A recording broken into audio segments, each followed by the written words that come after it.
Friend, आपका जे study classes में स्वागत है। अभी तक हम पढ़ रहे हैं पी ब्लॉक के तत्व के बारे में। आज हम वर्ग 15 मतलब ग्रुप 15 को कंप्लीट कर लेंगे। ठीक, आज का हमारा लास्ट टॉपिक रहेगा ग्रुप 15 का। उसके बाद हम पढ़ेंगे ग्रुप 16। आज का हमारा टॉपिक है फास्फोरस के ऑक्सो अम्ल।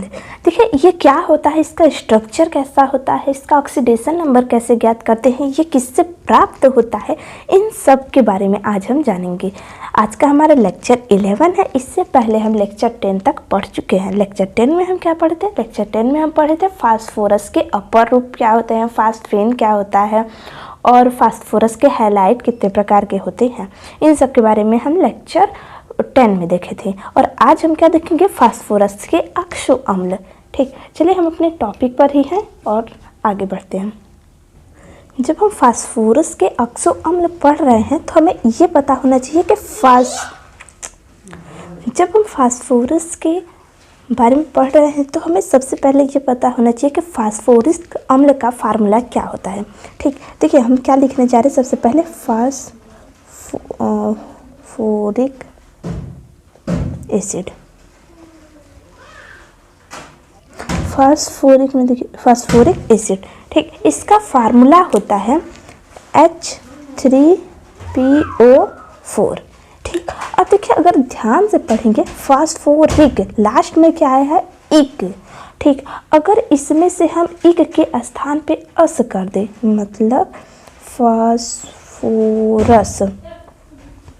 ठीक, फास्फोरस एसिड यहाँ पर लिख देंगे। ठीक, देखिए फास्फोरिक एंड फास्फोरस मतलब यहाँ पर इक लगा है और यहाँ पर अस लगा है। ठीक, समझिए इक और OUS। ठीक, अब इसके आगे फास्फोरस लगा दीजिए और इसके आगे भी फास्फो दोनों, तो फास्फोरिक हो जाएगा फिर फास्फोरस हो जाएगा। इक लगे तो समझिए एक ऑक्सीजन को हमें प्लस करना है और इसमें से हम अगर एक ऑक्सीजन को निकाल देते हैं तो हम अस का प्रयोग कर लेते हैं। ठीक, तो देखिए फास्फोरिक है तो इसमें से अगर एक ऑक्सीजन को हम निकाल देते हैं तो वो फास्फोरस बन जाता है। ठीक, तो क्या बन जाएगा इसका फार्मूला? H3PO। अब इसमें से एक ऑक्सीजन निकाल दीजिए तो क्या हो जाएगा? 3। ठीक, अब इन दोनों का नाम याद रख लीजिए। ठीक, फास्फोरिक अम्ल का तो याद रखिए ही, इसका रखिए चाहे ना रखिए। ठीक, अब हम आपको एक ट्रिक बताने जा रहे हैं, उसको याद रखना होगा। ठीक, ट्रिक क्या है? देखिए अगर मान लीजिए हाइपो हम अगर लिख दें, ठीक हाइपो, तो मान लीजिए कोई भी मेटल है, ठीक मान लेते हैं X कोई भी मेटल है, तो उसमें से हम क्या करेंगे? हाइपो लिखे नहीं कि उसमें से एक ऑक्सीजन को हमें माइनस करना होगा। ठीक, अगर मान लीजिए हम यहीं पर लिख दें पर या फिर पर ऑक्सो, ये सभी एक ही शब्द हैं। ठीक, पर ऑक्सो या फिर पर ऑक्सो। ठीक, देखिए हमने पर लिखा है या परऑक्सी लिखा है या परऑक्सो लिखा है। अगर हम इस तरह लिख दें तो मान लीजिए अगर कोई भी मेटल है तो उसमें हम क्या करेंगे? एक ऑक्सीजन को हम ऐड करेंगे। ठीक, यहाँ पर ऐड का साइन हमने लिखा है। ठीक, अगर मान लीजिए हम मेटा लिखें, ठीक मेटा, अगर मेटा लिखे हैं तो समझिए मान लेते हैं ये कोई मेटल है, इसमें से हम क्या करेंगे? इस मेटल में से हम एक H2O को माइनस कर देंगे। ठीक, अगर मान लीजिए हम पायरो लिखे हैं, ठीक है पायरो लिखे हैं, तो मान लीजिए ये कोई मेटल है, इसको हम क्या करेंगे? डबल करेंगे। ठीक, पहले तो 2 से मल्टीप्लाई करेंगे, उसके बाद इसमें से एक H2O को माइनस कर देंगे। ठीक, ये पॉइंट आपको याद रखना होगा। This is a very very very important. ठीक, देखिए हाइपो रहेगा, अभी याद कर लिए हाइपो, समझिए देखिए नाम से ही आ रहा है लास्ट में O, हाइपो मतलब जैसे हम लोग बोलते हैं ना हाई हो, मतलब एक ऑक्सीजन निकल गया, हाइपो एक ऑक्सीजन निकल गया। फिर पर आए या फिर परऑक्सो आए तो उसमें हम क्या करेंगे? पर, जैसे हम लोग ये लिखते हैं H2O2, ये क्या है? H2O2 परऑक्साइड लिखते हैं तो पर लगाए मतलब क्या हुआ? H2O में हम क्या किए? एक ऑक्सीजन दे दिए मतलब पर कर दिए, मतलब एक ऑक्सीजन देने पर क्या हो जाएगा? ये H2 इसमें एक ऑक्सीजन दे देंगे तो H2O2 में कन्वर्ट हो जाता है। मतलब यह H2O तो एक साधारण जल था, लेकिन इसमें हमने पर ऑक्सीजन दे दिया, मतलब एक ऑक्सीजन और दे दिया तो यह पर ऑक्साइड बन गया। ठीक, अब देखिए अब मेटा आ गया। मेटा में हम क्या करते हैं, इसमें से एक H2O निकाल देते हैं। ठीक, अब मेटा हो जाएगा। और पायरो क्या होता है कि इसको, पायरो को तो हम पहले डबल करेंगे, डबल करके इसे खुश कर देंगे, फिर इसमें से एक H2O निकाल लेते हैं। ठीक, अब हम आते हैं अपने टॉपिक पर, जो कि है हमारा फास्फोरस के ऑक्सोमर। हम ये क्यों लिखवाए हैं, क्योंकि देखिए नाइट्रोजन के जो ऑक्साइड थे उसके ऑक्साइडों को याद रखना बहुत ही इजी था। क्या था, अब कभी N2O था, कभी N2O2 था, तो हम क्या करते थे, डाई नाइट्रोजन ऑक्साइड, फिर डाई नाइट्रोजन डाइऑक्साइड, इस तरह करते थे। लेकिन इसमें क्या आएगा, इसमें आएगा H3PO4। कोई ट्रिक ही नहीं काम कर रहा, क्या है, इसको तो आपको रटना ही पड़ेगा। आ जाएगा क्या इसमें, मान लीजिए आ जाएगा H4P2O7। ये क्या है, इसका नाम पता ही नहीं, मतलब इसमें कोई ट्रिक ही नहीं काम करता। तो हमने एक टॉपिक ये बना लिया कि इससे अगर आप याद रख लेंगे तो इन सब टॉपिकों को याद रखना आपको इजी रहेगा। देखिए, सबसे पहले हमने टेबल तो नहीं बनाया, लेकिन हम एक एक पॉइंट को लिखते जा रहे हैं। सबसे पहले हम आपको बताना चाह रहे हैं फास्फोरिक अम्ल का। अभी हमने आपको क्या बताया, फास्फोरिक अम्ल आप याद रखिए। तो हम यहाँ पर लिख दे रहे हैं, आप फास्फोरिक अम्ल लिखिए या ऑर्थोफास्फोरिक, एक ही होगा। ठीक, तो बुक में दिया है ऑर्थोफास्फोरिक, फास्फोरिक। ठीक, अब देखिए हमने लिखा ऑर्थोफास्फोरिक अम्ल, तो इसका फार्मूला आप देखिए, आपको याद करना होगा। इसमें कोई श्योर नहीं है कि आपको इसके लिए कोई ट्रिक बताया जाए, तो आपको इसका फार्मूला याद रखना होगा। क्या, H4 हो जाएगा, ठीक है, सॉरी H3 होगा, H3PO4 होता है।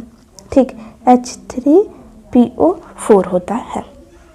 अब देखिए H3PO4 आया, हमने क्या बताया, H3PO4, ये तो ऑर्थोफास्फोरिक अम्ल का फार्मूला हुआ है, इससे आप रट्टा लगा लीजिए। ठीक, इसमें कोई श्योर नहीं है।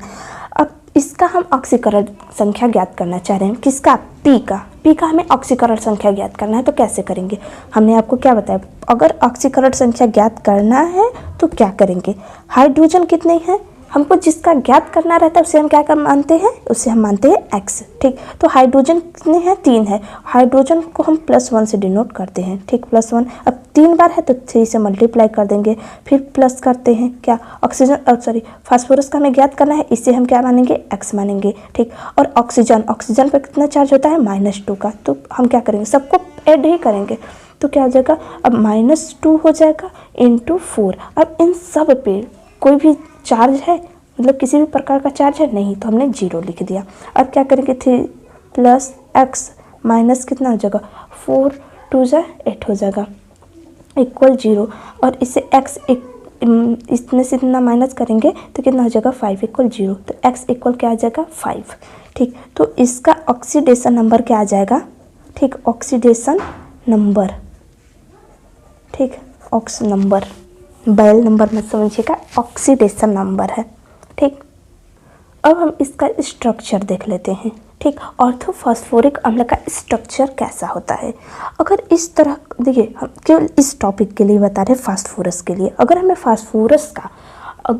फास्फोरस का स्ट्रक्चर ज्ञात करना है तो हम क्या करते हैं, देखिए सबसे पहले फार्मूला हम क्या लिखेंगे, H3PO4। ठीक, अगर हम ध्यान से देखें तो इसमें हाइड्रोजन कितने हैं, 3, ऑक्सीजन कितने हैं, 4। ठीक, हम केवल इसी टॉपिक के लिए बता रहे हैं। अगर P दिख जाए, ठीक, तो इसके लिए एक अलग से ही ऑक्सीजन रख दीजिए। ठीक, मतलब एक ऑक्सीजन को अगर डबल बॉन्ड से मतलब जुड़ भी रहा है सिंगल बॉन्ड से तो भी मत जुड़िए, मतलब इसके लिए एक ऑक्सीजन अलग से रख दीजिए। अब बचेगा कितना यहाँ पर ऑक्सीजन, तो देखिए H3PO3 बचा। ठीक, एक ऑक्सीजन हमने निकाल दिया इसके लिए। अब हम क्या करते हैं, सबसे पहले देखिए हम P को बीच में रख देते हैं और एक ऑक्सीजन को सबसे पहले जोड़ दीजिए डबल बॉन्ड के द्वारा। ठीक, अब इसके बाद, ठीक, हम यहाँ पर देखिए बताना चाह रहे हैं, एक P हो गया। अब इसके लिए एक ऑक्सीजन रख दीजिए। अब बचा कितना ऑक्सीजन, लिख दीजिए इधर 1 2 3। ठीक, अब पूरा को काउंट कर लेंगे तो 4 हो गया, 4 हमने ऑक्सीजन का यूज कर लिया। अब हाइड्रोजन कितने हैं, 3 है। अगर हाइड्रोजन 3 है तो हम क्या करेंगे, एक ऑक्सीजन को छोड़कर, ठीक, एक ऑक्सीजन को P के लिए एक ऑक्सीजन को छोड़कर हाइड्रोजन की संख्या ऑक्सीजन के साथ चिपकाते जाएंगे, मतलब 1 हाइड्रोजन 2 हाइड्रोजन 3 हाइड्रोजन। ठीक, अब इस तरह से बॉन्ड बन गया। ठीक, अब देखिए हम क्या करते हैं, सबसे पहले हम इस तरह से मान लीजिए दिखा दिए, क्योंकि हमने आपको क्या बताया था कि फास्फोरस जो होता है इस पे एक लोन पेयर होता है और 3 अनपेयर होता है। ठीक, ये तो आपको पता ही होगा। ठीक, अब ये जो लोन पेयर था इसमें ऑक्सीजन में भी तो क्या होता है कि इस तरह से होता है, मतलब 3 लोन पेयर होता है और एक भी इस पे अनपेयर नहीं रहता। तो एक ये क्या करता है, बॉन्ड बनाकर अपने चतुष्क को पूर्ण कर लेता है। ठीक, उसी तरह हमने यहाँ पर ऑक्सीजन के साथ कर लिया। अब देखिए इसका 3 अनपेयर वाला भाग जो है ये वाला, अब ये क्या करेगा, इसके साथ बॉन्ड बनाएगा, मतलब OH फिर OH फिर OH। ठीक, ये रहा इसका फास्फोरस के लिए स्ट्रक्चर। ठीक, अब हम इसका देख लेते हैं अभिलाक्षणिक आबंध तथा उसकी संख्या। इसका मतलब क्या हुआ, देखिए अभिलाक्षणिक आबंध, हमने जो स्ट्रक्चर बनाया है, अब स्ट्रक्चर बनाना आपको इजी लग रहा होगा क्योंकि एक इस पर अनपेयर होता है ना। देखिए फास्फोरस हो गया, मतलब 3 अनपेयर होता है, एक लोन पेयर। लोन पेयर के साथ एक ऑक्सीजन हम जोड़ देंगे, बाकी सभी के साथ इस तरह से हम बॉन्ड बना लेते हैं। अब इसमें अभिलाक्षणिक आबंध का मतलब क्या हुआ, देखिए अभिलाक्षणिक आबंध में हम क्या देखते हैं, ऑक्सीजन कितनी है, OH कितनी है, और उसके बाद हम देखते हैं इसमें H कितनी है। ठीक, बस यही तीनों पॉइंट हम देखते ही हैं। ठीक, मतलब ऑक्सीजन कितनी है, OH कितनी है और H, मतलब O ने कितना बॉन्ड बनाया, OH ने कितना बॉन्ड बनाया और H ने कितना बॉन्ड बनाया। तो इसमें देखिए O ने केवल 1 बॉन्ड बनाया है, OH ने 3 बनाया है और H ने 1 भी नहीं बनाया है। या फिर आप चाहे तो इसे इस तरह भी लिख सकते हैं कि जैसे फास्फोरस जो है इसने 1 O के साथ बॉन्ड बनाया, ठीक, मतलब डबल बॉन्ड हो, और फिर 3 ने क्या किया, OH बनाया है। ठीक, यहाँ पर इसकी संख्या दिखा दीजिए, 1 ने ये बनाया, फिर 3 ने इस तरह बॉन्ड बनाया है, बस यही चीज़ है। अब हम देख लेते हैं कि इसे कैसे प्राप्त करते हैं, मतलब फास्फोरिक अम्ल जो है उसे कैसे, मतलब इसे बनाने की विधि क्या है फास्फोरिक अम्ल। तो हम देखिए सबसे पहले क्या करते हैं, फास्फोरिक H3PO4 को हम क्या करते हैं, हीट करते हैं, मतलब गर्म करते हैं। जब हम इसे गर्म करते हैं तो क्या होता है, हाइड्रोजन आयन निकल जाता है और इसके साथ फास्फेट निकल जाता है। ठीक, PO4-3 के रूप में निकलता है। ठीक, और यहाँ पर हाइड्रोजन 3 है तो हमने यहाँ पर हाइड्रोजन 3 को दिखा दिया। अब देखिए हम यहाँ पर 3- क्यों किए हैं, इससे समझिए हाइड्रोजन है 1 है तो हमने निकाल दिया, 3 की संख्या में 3 निकाल दिया, लेकिन इस वाले पोर्शन को, मतलब ये जो पोर्शन है H3PO4, इसको अगर हम हटा दें तो क्या करते हैं, इसके ऊपर अब कितनी संख्या में यहाँ पर, तो मतलब 3 की संख्या में तो ऊपर -3 का यूज कर लेते हैं हम। ठीक, जब हम क्रॉस मल्टीप्लाई करते हैं, देखिए हाइड्रोजन हो गया और PO4 हो गया। ठीक, इसमें क्या होता है कि ये -3 के रूप में रहता है और ये 1 के रूप में रहता है यहाँ पर। अब इसमें क्या होता है, इसमें क्रॉस मल्टीप्लाई होता है, मतलब इसका ऊपर वाला संख्या यहाँ पर चला जाता है और इसका ऊपर वाला संख्या यहाँ पर आ जाता है, तो क्या बन जाएगा, H3PO4। ठीक, ये रहा फास्फोरिक अम्ल के बारे में। हमने इतनी सारी बातें आपको बता दी है। क्या फास्फोरिक और मतलब ऑर्थोफास्फोरिक का फार्मूला क्या होता है, ये अगर हम ये स्ट्रक्चर देते इसका नाम पूछे तो क्या होगा, ऑर्थोफास्फोरिक अम्ल हो गया। फिर हमने इसका ऑक्सीडेशन नंबर देख लिया, फिर हमने क्या इसका स्ट्रक्चर देख लिया, फिर अभिलाक्षणिक आबंध देख लिया, फिर हमने क्या देखा कि इसे कैसे बनाते हैं, मतलब बनाने की विधि भी हमने देख ली, क्या प्राप्त कैसे करते हैं, बनाने की विधि। ठीक, अभी हम नेक्स्ट पॉइंट देखने से पहले हम अभी आपको एक इन्फॉर्मेशन और देना चाहते हैं। जैसे इसमें हमने आपको बताया कि OH की संख्या, P ने कितने OH बॉन्ड बनाए, ठीक, बॉन्ड बनाए कितनी संख्या में बनाए, ये हमने आपको बता दिया। इसी के साथ कभी कभी क्या होता है कि क्वेश्चन में पूछ देता है कि इसकी क्षारकता क्या होगा। ठीक, क्षारकता, ठीक, जिसे हम इंग्लिश में कहते हैं बेसिसिटी। ठीक, बेसिसिटी। अब देखिए बेसिसिटी क्या होता है, क्षारकता। देखिए अम्ल रहता है तो हम क्या देखते हैं, अम्ल, हम देखिए एक पॉइंट बताते हैं, इसके साथ एक पॉइंट और बता देते हैं क्योंकि इसी से मिलता जुलता है। ठीक, अम्ल का मतलब क्या हुआ कि कितना हाइड्रोजन दान किया। ठीक, और क्षारकता, क्षारकता का मतलब क्या हुआ, बेसिसिटी, मतलब इसका मतलब क्या हुआ, OH। ठीक। अब इसमें हम क्या करते हैं, इस स्ट्रक्चर में हम देखते हैं कि कितनी OH हैं। मतलब देखिए 1 OH, 2 OH और 3 OH। अगर हम इसके क्षारकता मतलब इस स्ट्रक्चर, अगर हम स्ट्रक्चर देकर, अगर हम मान लीजिए स्ट्रक्चर भी ना दे, आपको केवल फार्मूला दे दे, फार्मूला क्या, H3PO4 में कितनी क्षारकता है, क्या कितनी इसकी बेसिसिटी है, तो आपको स्ट्रक्चर बनाना होगा, उसके बाद आपको गिनना होगा कि OH की संख्या कितनी है, वही इसका बेसिसिटी होता है। तो इसमें कितनी है, 3, तो आपको याद रखना होगा कि इसकी बेसिसिटी कितनी होगी, 3 हो गया। ठीक, ये पॉइंट भी इम्पॉर्टेंट है, याद रखिएगा। अब हम अपने नेक्स्ट पॉइंट पर आते हैं। देखिए नेक्स्ट पॉइंट हमारा क्या बनेगा, ये पहले जान लीजिए। हमने अभी आपको बताया कि फास्फोरिक रहेगा तो हम क्या करते हैं, ऑक्सीजन की संख्या मान लीजिए इतना रहेगा, हमने इसका फार्मूला आपको रटने के लिए कह दिया। ठीक, अब इसमें से हम नेक्स्ट वाला पढ़ने जा रहे हैं कि फास्फोरस। रस का मतलब क्या हुआ, रस का मतलब फास्फोरस, एक ऑक्सीजन निकलेगा। ठीक, देखिए नेक्स्ट है हमारा ऑर्थो फास्फोरस, फास्फोरस। ठीक, अब देखिए ऑर्थोफास्फोरस अम्ल भी लिख लीजिए।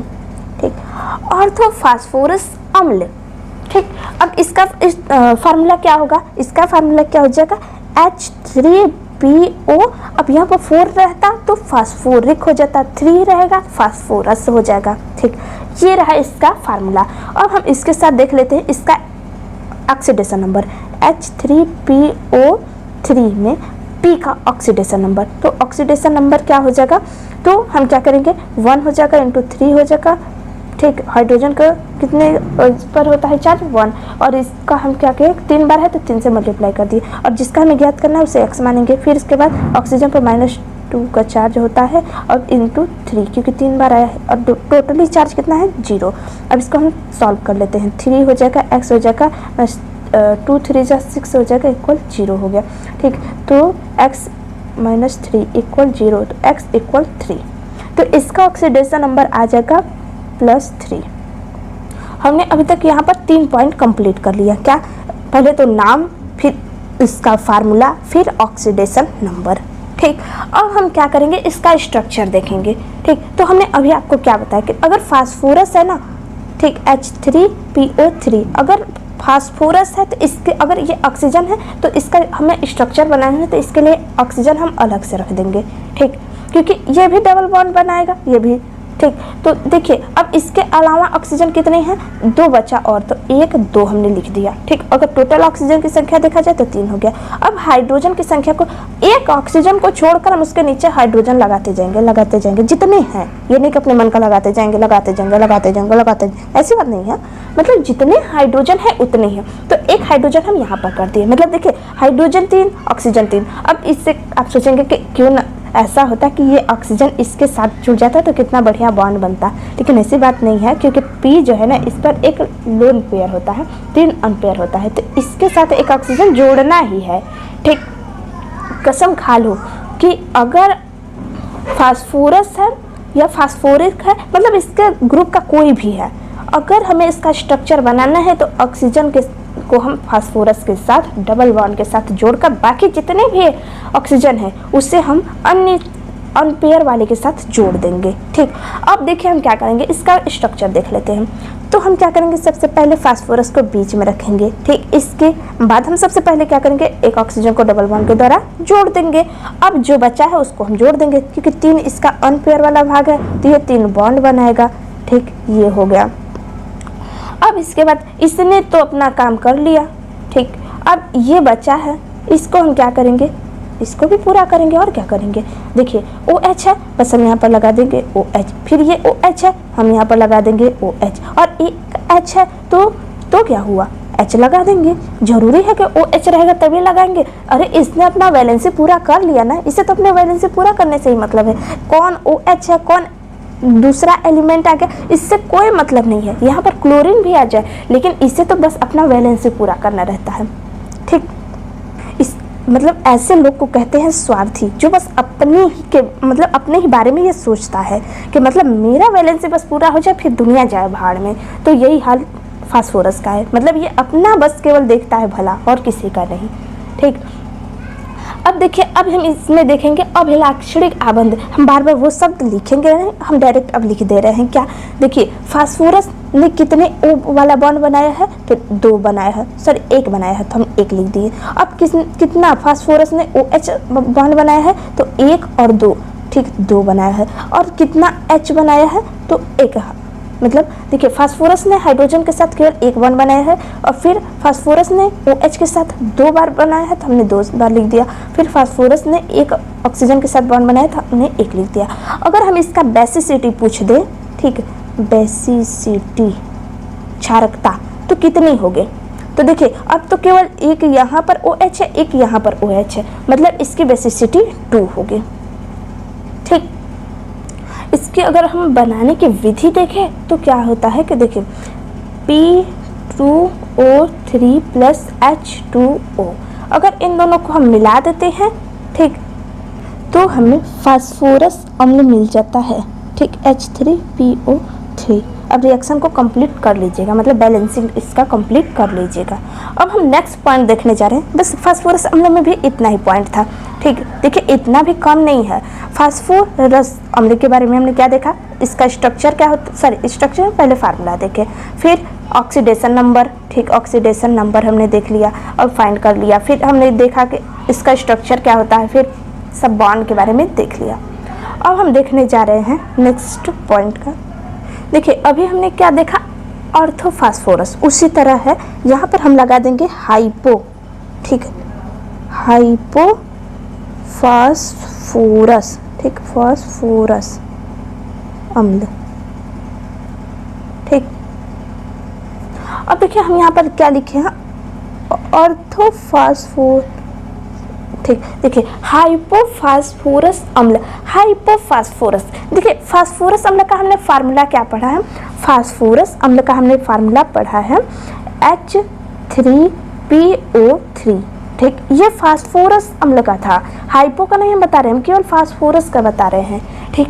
अभी हमने आपको ट्रिक में क्या बताया कि अगर हाइपो अगर दिख जाए तो हम उसमें से 1 ऑक्सीजन को कम कर देते हैं, ठीक, हाइपो अगर दिख जाए तो उसमें से हम 1 ऑक्सीजन को कम कर देते हैं। देखिए नाम में ही है फास्फोरस अम्ल, तो हमें ये तो बताने नहीं पड़ेगा कि फास्फोरस में से ही कम करना है, क्योंकि नाम से ही आपको पता चल जाएगा फास्फोरस मतलब इसका फार्मूला होता है H3PO3, ठीक। हम अभी हम आपको सभी फार्मूले को कंबाइनली रूप से बता देंगे कि किसका फार्मूला कैसे रटें, ठीक, रटे क्या समझे। देखिए हम क्या करेंगे, 1 ऑक्सीजन इसमें से कम कर देंगे, तो क्या हो जाएगा H3PO2, यही हो जाएगा। तो हाइपोफास्फोरस अम्ल का फार्मूला ये हो गया, ठीक। अब हम इसका ऑक्सीडेशन नंबर यहीं पर ज्ञात कर लेते हैं फास्फोरस का। तो कितने हाइड्रोजन है, 3, तो 1 × 3 + x + -2 × 2 = 0, 3 + x - 4 = 0, x - 1 = 0, x = 1, ठीक। ये रहा इसका ऑक्सीडेशन नंबर, ठीक, ऑक्सीडेशन नंबर, ठीक। अब देखिए हमने ऑक्सीडेशन नंबर भी ज्ञात कर लिया और इसका फार्मूला भी हमने देख लिया, नाम भी देख लिया, 3 वर्ड हमने देख लिया, 1 2 3। अब हम देख लेते हैं इसका स्ट्रक्चर कैसा होता है। स्ट्रक्चर कैसे देखेंगे, देखिए H3PO2 हाइपो, मतलब फास्फोरस आ गया इसमें, और तो फास्फोरस आया तो क्या हुआ, ऑक्सीजन, तो ऑक्सीजन के साथ तो ये बॉन्ड बनाएगा ही। अब कितने ऑक्सीजन बचे हैं, 1। अब हाइड्रोजन कितने हैं, इसके बगल में लगा दो, 1 2 3, ठीक। अब हम क्या करेंगे, सबसे पहले फास्फोरस को बीच में, ठीक। अब इसके पर क्या होता है, एक मतलब लोन पेयर होता है और 3 अनपेयर होते हैं, ठीक। तो हमने ये चीज़ दिखा दिया यहाँ पर। अब ये क्या करता है, फास्फोरस 1 ऑक्सीजन के साथ डबल बॉन्ड बना लेता है, ठीक, ये बना लिया। अब 3 बॉन्ड अनपेयर है, तो ये क्या करेगा, 1 के साथ, मतलब ये तीनों जो बचा है इसको हम बॉन्ड के द्वारा जोड़ देंगे। मतलब देखिए 1 में OH है, हमने OH लगा दिया, 2 H है, मतलब 1 H यहाँ पर हम लगा देंगे और 1 H हम यहाँ पर लगा देंगे, ठीक। ये रहा हाइपोफास्फोरस अम्ल का स्ट्रक्चर, ठीक। अब इसमें हम क्या करेंगे, फास्फोरस ने कितने ऑक्सीजन के साथ बॉन्ड बनाया, फास्फोरस ने कितने OH के साथ बॉन्ड बनाया, फास्फोरस ने कितने H के साथ बॉन्ड बनाया, इसकी संख्या को हम काउंट कर लेते हैं। तो इसने 1 के साथ डबल बॉन्ड बनाया, फिर हाइड्रो और OH के साथ भी एक ही बॉन्ड बनाया और H के साथ इसने 2 बॉन्ड बनाया। ठीक, ये रहा हाइपोफॉस्फोरस अम्ल का स्ट्रक्चर। इसमें कितने हाइड्रोजन बॉन्ड नहीं, इसमें हम देखेंगे कितने ऑक्सीजन के साथ फास्फोरस ने बॉन्ड बनाया, कितने OH, आपको ये पता चल गया होगा। अगर आप फार्मूला अगर आपके दिमाग में है तो आप ये चीज़ याद कर सकते हैं। और फार्मूला कैसे बनाएं हम अभी आपको बताएंगे, लेकिन अभी पूरा कंप्लीट कर लेने दीजिए। फिर अब हम इसमें देख लेते हैं इसकी बेसिसिटी कितनी है। बेसिसिटी मतलब क्षारकता। ठीक, अब देखिए इसमें तो केवल एक ही OH है, तो मतलब इसकी बेसिसिटी कितनी हो जाएगी 1। ठीक,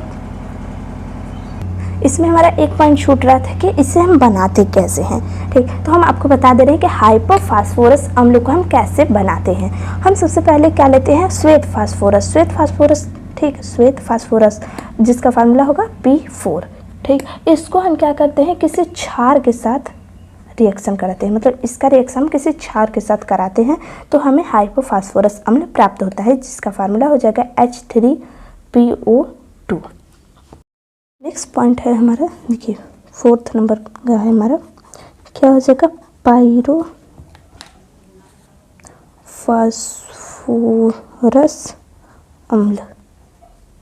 ठीक, पायरोफॉस्फोरस अम्ल। ठीक, देखिए फास्फोरस अम्ल का फार्मूला क्या होता है, H3PO3। ये होता है फास्फोरस अम्ल का। अब फास्फोरस नहीं, पायरो। ठीक, पायरोफॉस्फोरस। ठीक, पायरोफॉस्फोरस अम्ल का हमने केवल यहाँ पर लिखा है फास्फोरस अम्ल का फार्मूला H3PO3। अब इसके आगे है पायरो का मतलब क्या हुआ कि ट्रिक में हमने आपको क्या बताया था कि 2X - H2O। ठीक, अब देखिए इसका मतलब क्या हुआ, X का मतलब ये जो फार्मूला है यहाँ पर रख दीजिए, मतलब क्या हो जाएगा, देखिए 2 × H3PO3। अब इसमें से हम क्या करेंगे, इसमें से हम एक H2O को माइनस कर देंगे। ठीक, समझिए। अब यहाँ पर अगर 2 से मल्टीप्लाई कर दें तो देखिए हाइड्रोजन की संख्या कितनी हो जाएगी, 2 × 3 = 6, फिर P2 हो जाएगा, फिर ऑक्सीजन की संख्या भी 6 हो जाएगा। अब इसमें से हम एक H2O को माइनस कर देंगे। H2O को मतलब इसमें से हाइड्रोजन की संख्या 2 चला जाएगा तो कितना बचेगा, H4 बचेगा, P2 तो वैसे ही रहेगा और इसमें से एक ऑक्सीजन निकल जाएगा तो मतलब P5 बचेगा, O5 बचेगा। ये होता है पायरोफॉस्फोरस अम्ल का फार्मूला। ठीक, ये पॉइंट याद रखिएगा। ठीक, अब इसका मतलब इस फार्मूले का हम ऑक्सीडेशन नंबर ज्ञात करना जान लेते हैं। ठीक, ऑक्सीडेशन नंबर कैसे ज्ञात करेंगे, और देखिए हाइड्रोजन है तो हमने हाइड्रोजन यहाँ पर लिख दिया, कितनी संख्या में, 4 की संख्या में, तो हमने 4 लिख दिया। ठीक, अब यहाँ पर हाइड्रोजन है तो 1 हाइड्रोजन इंटू, अब किसका हमें ज्ञात करना है, फास्फोरस का। तो एक फास्फोरस रहता है तो मान लेते हैं X। ठीक, जिसका ज्ञात करना हो हम उसे X ही मानेंगे। अब कितनी संख्या में, 2 की संख्या में, तो हम 2 से मल्टीप्लाई कर देंगे। और ऑक्सीजन पर चार्ज कितना होता है, -2 का, तो -2 कितनी संख्या में, 5, तो हम 5 लिख दे = 0। अब यहाँ पर क्या हो जाएगा, 4 + 2X - 2 × 10 = 0। अब हो जाएगा क्या, 2X माइनस कितना हो जाएगा, 6 = 0, तो X इक्वल क्या हो जाएगा, 3। ठीक, तो ये देखिए ये रहा पायरोफॉस्फोरस अम्ल का ऑक्सीडेशन नंबर, कितना आया, +3। अब हम इसका स्ट्रक्चर देख लेते हैं। ठीक, स्ट्रक्चर क्या हो जाएगा, देखिए हमने आपको 3 पॉइंट बता दिए, क्या, नाम, फार्मूला और ऑक्सीडेशन नंबर। अब हम इसका स्ट्रक्चर देखेंगे। स्ट्रक्चर क्या हो जाएगा, H4P2O5। ठीक, अब देखिए इसमें क्या है, इसमें भी कोई बड़ी बात नहीं है। देखिए एक ऑक्सीजन एक फास्फोरस रहता था तो इसके लिए हम एक ऑक्सीजन रखते थे। अगर यहाँ पर 2 फास्फोरस आ गया तो इसके लिए हम एक और ऑक्सीजन रखेंगे। ठीक, अब उसके बाद जैसे हम उस फर्स्ट मतलब पहले करते थे उसी तरह हम इसे भी सॉल्व करेंगे। ठीक, अब इसका स्ट्रक्चर कैसे बनेगा, देखिए एक फास्फोरस हम यहाँ पर ले लेते हैं और एक फास्फोरस हम यहाँ पर ले लेते हैं। ठीक, अब इन दोनों को हम ऑक्सीजन के साथ जोड़ देते हैं। अब यहाँ पर देखिए हाइड्रोजन की संख्या ऑक्सीजन की संख्या को दोनों साइड हम बराबर में बांटते हैं। ठीक, अब देखिए अब इसका भी 3 वैलेंसी है और इसका भी 3 वैलेंसी है। इससे हम एक हाइड्रोजन, अब यहाँ पर इससे कितना ऑक्सीजन निकल चुका है, 2 ऑक्सीजन। तो बचा कितना यहाँ पर ऑक्सीजन की संख्या, 3 ऑक्सीजन है। ठीक, 3 ऑक्सीजन है तो हम क्या करेंगे, 3 ऑक्सीजन में हम देखिए एक तो हम इधर दे देंगे। ठीक, मान लेते हैं हमने इसको दे दिया। ठीक, हम पहले क्या करें, एक ऑक्सीजन यहाँ लिख रहे हैं, एक ऑक्सीजन यहाँ, एक को हम मान ले रहे हैं बीच में। ठीक, अब इसके बाद सबके पास हाइड्रोजन, अब यहाँ पर देखिए 4 हाइड्रोजन है तो एक हाइड्रोजन यहाँ, एक हाइड्रोजन यहाँ, फिर एक हाइड्रोजन यहाँ, फिर एक हाइड्रोजन यहाँ हम लिख दिए। ठीक, अब ये क्या करेगा, इन दोनों को हम बराबर बराबर बांट सकते हैं, लेकिन ये बीच में पड़ गया। ठीक, तो इससे हम क्या करेंगे, हम मान लेते हैं यहाँ पर हमने इसे लिख दिया, लेकिन OH इधर मान लेते हैं कि एक OH यहाँ पर है और इधर मान लेते हैं एक OH यहाँ पर है। एक हाइड्रोजन यहाँ पर हम मान ले रहे हैं और एक हाइड्रोजन यहाँ पर हम मान ले रहे हैं। ठीक, अब ये जो ऑक्सीजन है एक बॉन्ड तो इधर से इसके साथ बना लिया और ये जो ऑक्सीजन है एक बॉन्ड इधर से इसके साथ बना लिया। ठीक, तो ये बन गया इसका स्ट्रक्चर, पायरोफॉस्फोरस अम्ल का स्ट्रक्चर। ठीक, ये इसका स्ट्रक्चर है। ठीक, अब देखिए पायरोफॉस्फोरस अम्ल का स्ट्रक्चर पता चल गया। अब हम देख लेते हैं इसमें बॉन्ड कितना बना है। देखिए इसमें हम क्या देखेंगे, P ने ऑक्सीजन के साथ कितना बॉन्ड बनाया, P ने OH के साथ कितना बॉन्ड बनाया, फिर P ने H के साथ कितना बॉन्ड बनाया। ठीक, यहाँ पर देखा जाए तो P देखिए फास्फोरस ऑक्सीजन के साथ 2 बार जुड़ा है तो हम 2 बार लिख दिए। और यहाँ पर देखा जाए ये जो फास्फोरस OH की संख्या कितनी बार जुड़ा है, तो देखिए एक यहाँ पर जुड़ा है और एक यहाँ पर जुड़ा है तो हम यहाँ पर लिख सकते हैं 2। और हाइड्रोजन 2 बार है तो हम यहाँ पर लिख दिए 2 बार। इसका बेसिसिटी देख लेते हैं, बेसिसिटी मतलब क्षारकता कितनी है। देखिए OH की संख्या हम देखते हैं बेसिसिटी में, इधर 1 है और इधर 1 है, मतलब इसकी बेसिसिटी 2 हो जाएगी। अब हम देख लेते हैं इसको बनाने की विधि। हम क्या करते हैं, सबसे पहले PCl3 लेते हैं और क्या लेते हैं H3PO3। अब इसका नाम क्या होता है आप हमें कमेंट बॉक्स में बताइएगा, H3PO3 का नाम। ठीक, इससे हम क्या करते हैं, इन दोनों का हम रिएक्शन कराते हैं। जब हम इन दोनों का रिएक्शन कराएंगे तो हमें मिलता है क्या, H4P2O5। ठीक, नेक्स्ट पॉइंट है हमारा पायरोफॉस्फोरिक अम्ल। ठीक, पायरोफॉस्फोरिक अम्ल। ठीक, देखिए फास्फोरिक अम्ल का फार्मूला क्या होता है, फास्फोरिक अम्ल का फार्मूला होता है H3PO4। ठीक, अब इसके शब्द में आया है पायरो। फास्फोरिक अम्ल का फार्मूला तो हमने देख लिया, अब पायरो है तो मतलब हम क्या करेंगे, अब इसको हम मान लेते हैं मेटल X है और इसमें हम क्या करेंगे 2 से मल्टीप्लाई करेंगे और इसमें से हम एक H2O को निकाल देंगे।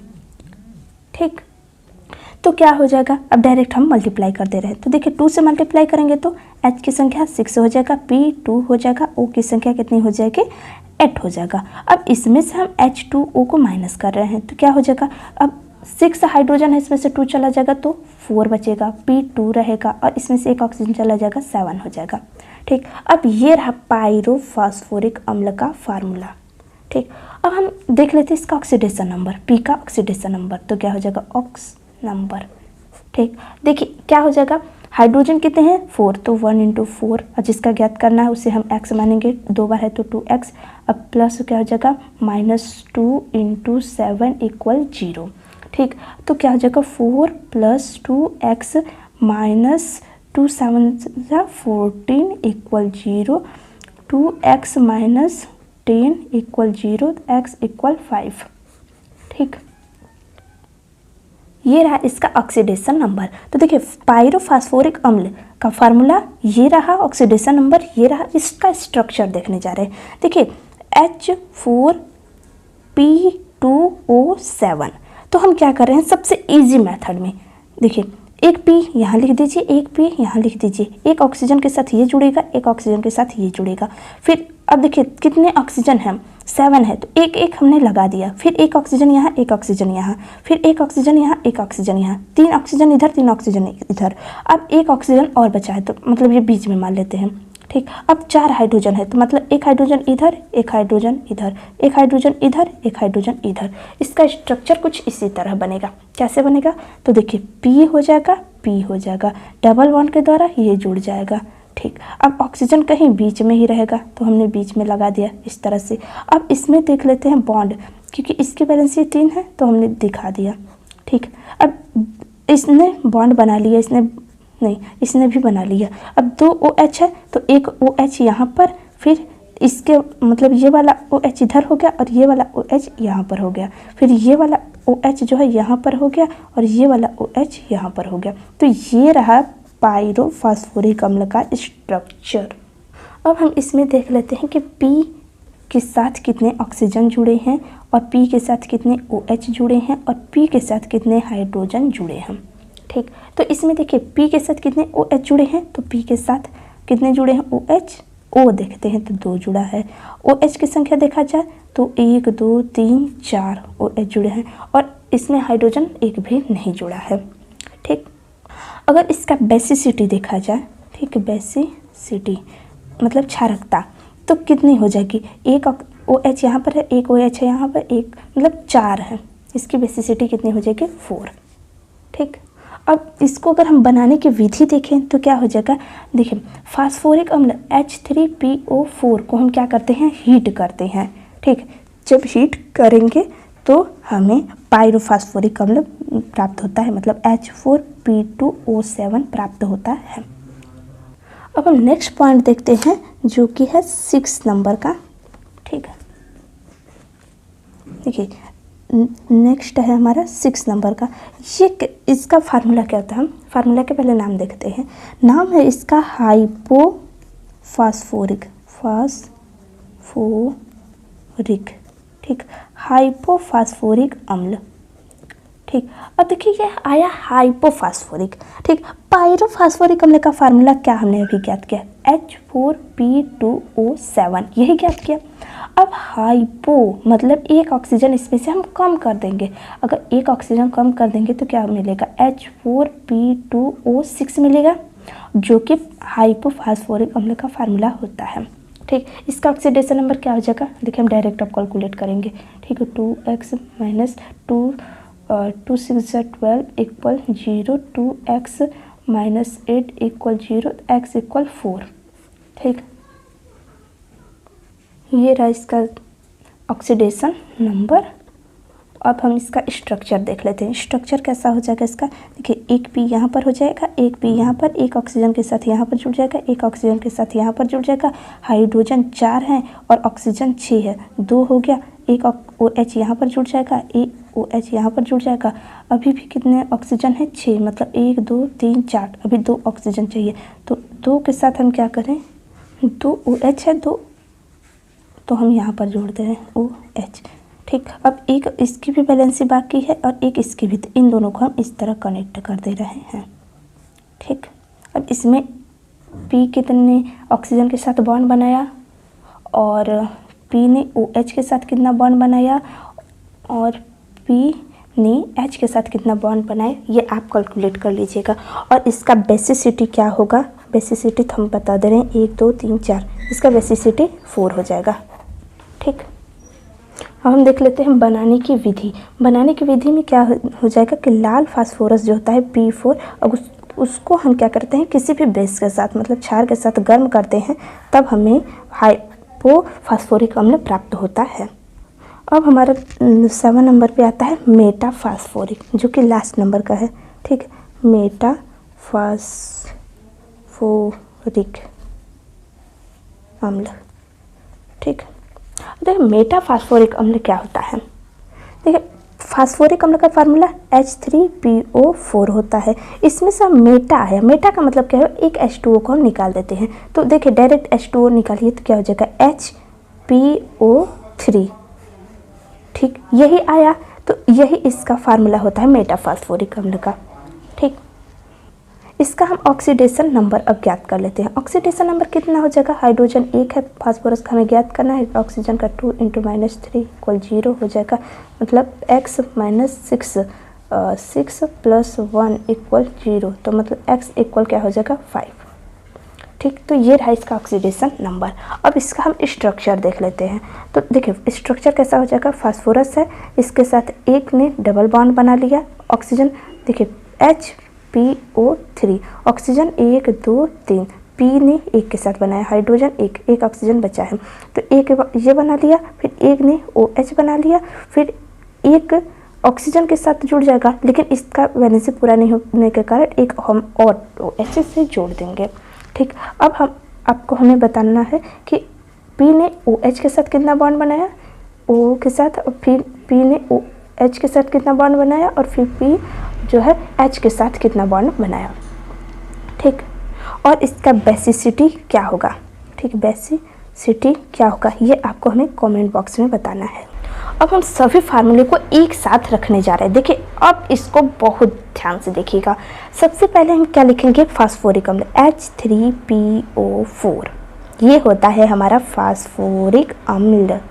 ठीक, अगर हम इसमें से एक ऑक्सीजन को निकाल दें, ठीक, एक ऑक्सीजन को निकाल दें तो हमारा क्या बनेगा, H3PO3, जिसका नाम होता है, देखिए जिसका नाम होता है फास्फोरस एसिड। ठीक, अब हम क्या करें, इसमें हम अगर एक ऑक्सीजन जोड़ दें तब इसका फार्मूला बन जाएगा H,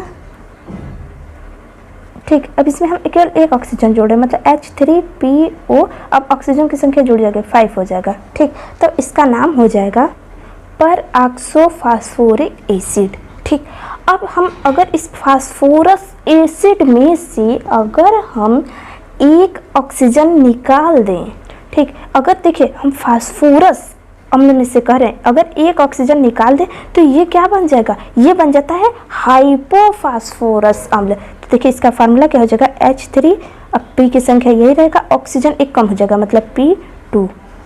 ठीक, इसका नाम हो जाएगा, देखिए इसका नाम हो जाएगा हाइपोफास्फोरस एसिड। देखिए हम इसमें से मतलब फास्फोरस में से निकाले हैं तब इसका नाम लिखे हैं हाइपोफास्फोरस अम्ल। ठीक, अगर हम इसी में मतलब देखिए फास्फोरस अम्ल में ही अगर हम इसमें क्या करें, अगर इसकी संख्या को 2 से मल्टीप्लाई कर दें, ठीक, इससे हम x मान ले रहे हैं और इसमें से हम अगर H2O निकाल दें, ठीक, तब क्या बनेगा, तब देखिए इसका फार्मूला हो जाएगा H4P2O5। ठीक, और इसका नाम हो जाएगा फास्फोरस। ठीक, फास्फोरस एसिड। ठीक, देखिए इसमें से हम क्या किए, इसकी संख्या को 2 गुना किए, इसमें से एक H2O निकाले तो क्या हो जाएगा, पायरोफास्फोरस अम्ल। ठीक, अगर हम यही घटना same to same phosphoric acid में कर दें तब क्या होगा, देखिए तब हम क्या करेंगे, 2x - H2O, तो क्या होगा, कुछ बड़ी बात तो होगी नहीं, बस इसकी संख्या को 2 से मल्टीप्लाई कर देंगे तो मतलब क्या हो जाएगा, H, देखिए हाइड्रोजन की संख्या 2 से मल्टीप्लाई करेंगे तो क्या हो जाएगा, 6 हो जाएगा, और 6 में से हम 2 निकाल देंगे हाइड्रोजन तो क्या हो जाएगा, H4 बचेगा। अब फिर P2 से मल्टीप्लाई तो P2 हो जाएगा, ऑक्सीजन में 2 से मल्टीप्लाई मतलब 4 दूनी के 8 हो जाएगा, और 8 में से हम एक ऑक्सीजन को निकाल रहे हैं तो क्या हो जाएगा, ऑक्सीजन की संख्या 7 हो जाएगा। ठीक, अब इसका क्या नाम होगा भाई, सोचिए, नाम क्या सोचना, पहले तो हम फार्मूला ही देख लेते हैं। ट्रिक क्या है, 2x में से हम H2O निकाल रहे हैं, मतलब क्या हो जाएगा, अब ये होगा पायरोफास्फोरस अम्ल, क्योंकि फास्फोरस में से हम इतना किए थे, अगर हम फास्फोरिक में से करेंगे तो इसका नाम क्या हो जाएगा, पायरोफास्फोरिक एसिड। ठीक, ठीक, अब देखिए इसमें से अगर हम, अब ध्यान से देखिएगा, अब हम पायरोफास्फोरिक एसिड, अगर इस पायरोफास्फोरिक एसिड में से अगर हम एक ऑक्सीजन निकाल दें तो क्या हो जाएगा, तब क्या हो जाएगा, देखिए इसका फार्मूला क्या बन जाएगा, फार्मूला बन जाएगा H4P2O6। ठीक, जिसका नाम होता है, देखिए नाम क्या होगा, जैसे फास्फोरस एसिड में से हम एक ऑक्सीजन निकाले थे तो हाइपोफास्फोरस एसिड बना था, उसी तरह इसका भी नाम हो जाएगा क्या,